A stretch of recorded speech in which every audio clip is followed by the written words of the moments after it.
Sering banget lah kita mendengar statement kalau misalnya anak muda atau Gen Z zaman sekarang tuh susah banget tuh buat yang namanya nabung atau buat ngelakuin frugal living. Nah, pastinya mungkin teman-teman di sini ada yang setuju dan juga mungkin ada yang nggak setuju. Karena di sini gua salah satunya orang yang bilang nggak setuju kalau misalnya anak Gen Z atau anak muda itu nggak bisa frugal living.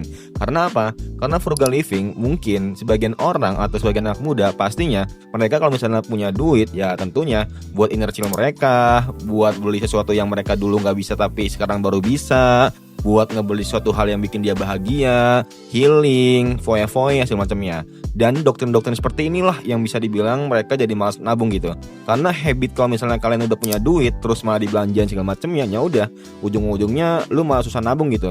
Ada duit sedikit, ada 5 juta di rekening langsung tuh beliin jam tangan, jalan-jalan, nggak mikir investasi, uang lu bakal ya pokoknya buat kesenangan lu lah, tanpa lu mikir kira-kira lu hidup dan bakal sampai berapa tahun lu bakal kuat stamina lu dan juga tenaga lu. Dan kenapa hal ini bisa terjadi kepada Gen Z dan juga anak muda? Hello guys, welcome in Bang Ari Jonong. Jadi kali ini gue sharing kalian kenapa banyak anak muda atau Gen Z terutama mereka itu nggak suka atau jarang gitu yang ngelakuin frugal living. Yang pertama tentunya karena media sosial.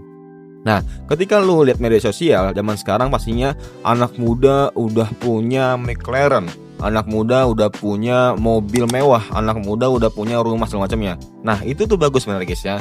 Tapi, nah, kalau misalnya lu nggak ada namanya dana darurat atau investasi segala macamnya, ya udah, ya lu pasti akan mikir kalau misalnya kayak sia-sia aja nggak sih lu beli hal kayak gitu. Kalau misalnya lu udah punya duit nih, udah punya duit pas-pasan nih, tapi lu malah maksain buat beli mobil, beli rumah, belum lu ngurusin surat-suratnya, belum lu ngurusin aksesoris segala macamnya. Nah, inilah kenapa ketika lu pengen beli sesuatu, sebisa mungkin lu ada 5 kali lipat atau enggak 10 kali lipat lah minimal ya guys ya. Karena masing-masing keadaan orang pastinya berbeda-beda. Yang kedua tentunya karena zaman sekarang untuk belanja itu semakin mudah dan pastinya ya lu untuk ngeluarin itu semakin gampang. Karena ya lu zaman sekarang udah bisa QRIS, bisa pakai kredit segala macamnya. Bayangin guys ya, lu pasti beda lah rasanya ketika lu ngeluarin uang pakai cash sama ketika lu ngeluarin pakai QRIS, pastinya beda. Kalau misalnya lu ngeluarin 100.000 pakai cash kayak kerasa berat banget gak sih? Tapi kalau misalnya lu nyeken QRIS aja, nah 100.000 itu tuh kayak hal biasa aja gitu. Karena inilah bentuk dopamin yang ada di otak kita. Kalau misalnya kita ngeluarin uang cash atau uang barang secara langsung, kita akan mikir, anjir cuy, ini gue megang 100.000 kayaknya sayang banget nih kalau misalnya gue keluarin. Tapi kalau misalnya teman-teman cuma QRIS, nge-scan segala macamnya, ya udah nggak kerasa gitu. Tiba-tiba saldo kalian udah berkurang, udah menipis segala macamnya. Yang ketiga tentunya biaya hidup naik tapi target finansial malah semakin jauh. Nah, inilah yang penting banget guys ya. Makanya kenapa lu kalau misalnya punya uang atau enggak ketika lu tahun baru lu harus ada wishlist yang dimana wishlistnya itu ya udah lu sebisa mungkin tentang finansial gitu. Semisal target lu tahun 2026 ini punya 100 juta pertama. Ya udah, lu targetin dulu tuh. Kalau misalnya lu udah mencapai 1 juta pertama, nah baru tuh nanti ketika lu dapat 10 juta lagi atau nggak 20 juta lagi, ya udah lu pakai tuh buat jalan-jalan atau nggak foya-foya segala macam ya. Tapi jangan semuanya. Terus 100 jutanya itu gue apain bang? Nah, ini lu fokus apa ke masing-masing instrumen investasi. Misalnya lu kayak ke bibit, ajaib, trading atau apapun itulah yang lu bisa lah. Yang terakhir tentunya prioritas hidup Gen Z itu pastinya berbeda jauh lah sama generasi sebelumnya.